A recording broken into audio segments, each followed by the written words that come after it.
Hello guys, आज हम मानव का पाचन तंत्र यानी ह्यूमन डाइजेस्टिव सिस्टम किसे कहते हैं उसको इस डायग्राम की सहायता से आसानी से समझेंगे। पाचन किसे कहते हैं? पाचन उसे कहते हैं जो जटिल पदार्थ को सरल रूप में तोड़ता है। यानी हम जो भोजन खाते हैं ना, तो वो सरल रूप में टूटता है छोटे छोटे टुकड़ों में, फिर अंदर जाके डाइजेस्ट होता है, फिर गुदानाल द्वारा बाहर निकल जाता है। उसी को हम पाचन कहते हैं। यानी इस डायग्राम की सहायता से हम समझेंगे। पाचन की अवशोषण विधि दो प्रकार की होती है, एक तो यांत्रिक होती है, एक रासायनिक होती है। एक तो जीभ में पीसना, एक छोटे छोटे टुकड़ों का होना रासायनिक कहलाता है, यांत्रिक जीभ में पीसना।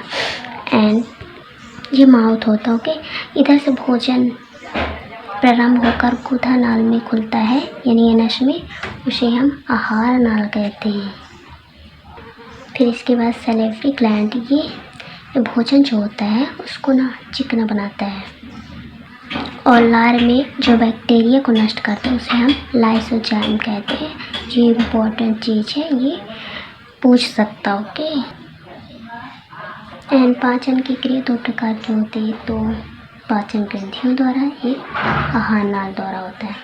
मुख हुआ यानी बक्कल कैविटी, इसमें नहीं लिखे लेकिन मुख हुआ, इधर मुख हुआ होता है।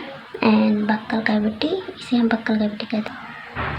ओसोफेगस, इसके बाद मुख गुहा के बाद ओसोफेगस आता है, यानी मुख गुहा ग्रसिनी में खुलता है यानी ओसोफेगस। ओसोफेगस एची आकार के होते हैं, मतलब इसका आकार अमाशय तक जाता है, एची आकार का दिख ही रहा आपको। एंड मनुष्य का पाचन मुंह से शुरू होता है, जो जीभ, दांत, लार के द्वारा पहला पाचन होता है, जिससे भोजन को चबाया जाता है एंड पीसा जाता है। एंड ओसोफेगस के द्वारा भोजन जो होता है, मुख से प्रारंभ हुआ भोजन ओसोफेगस में, एंड ओसोफेगस से स्टोमच यानी अमाशय में जाता है। तो ग्रास नाली के द्वारा भोजन अमाशय में जाता है।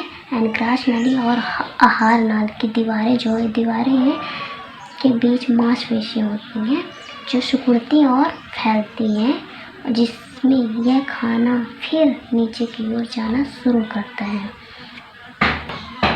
आनल मांसपेशी होती है जिसमें भोजन ये अमाशय में सिकुड़ती है एंड फैलती है, फिर भोजन नीचे की ओर यानी स्टोमच अमाशय के बाद छोटे आंत में जाता है।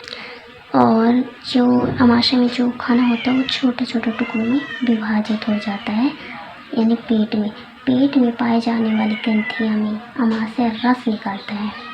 एंड जो तीन प्रकार के होते हैं अमाशय रस, जो तीन प्रकार के होते हैं, एक तो हाइड्रोक्लोरिक होता है, दूसरा पेप्सिन एंजाइम, तीसरा म्यूकस।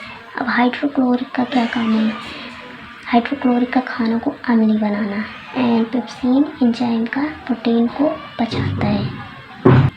फिर अमाशय के बाद छोटी आंत में भोजन जाता है, जो छोटी आंत में भोजन छोटे छोटे टुकड़ों में विभाजित हो जाता है, छोटे छोटे। एंड जहाँ पर छोटे कण भोजन रक्त के द्वारा शरीर के सभी अंगों में पहुँच जाता है, एंड जिसमें ये छोटी आंत में जो छोटे छोटे टुकड़े हैं भोजन उस शरीर के सभी अंगों में विभाजित हो जाता है। एंड छोटी आंत में जो भोजन बचा हुआ बड़ी आंत में चला जाता है। एंड पचा हुआ जो बड़ी आंत में भोजन है, जो पचा हुआ भोजन है वो जल को अवशोषित करके गुदानाल द्वारा बाहर निकल जाता है। रेक्टम के बाद एनस में से बाहर निकल जाता है। एंड इसमें कि मानव के पाचन तंत्र में पाचन ग्रंथि तीन प्रकार की होती है, एक तो पैंक्रियाज, दूसरा लीवर, तीसरा पित्ताशय। पैंक्रियाज के हिंदी अग्नाशय। प्रकार क्या है?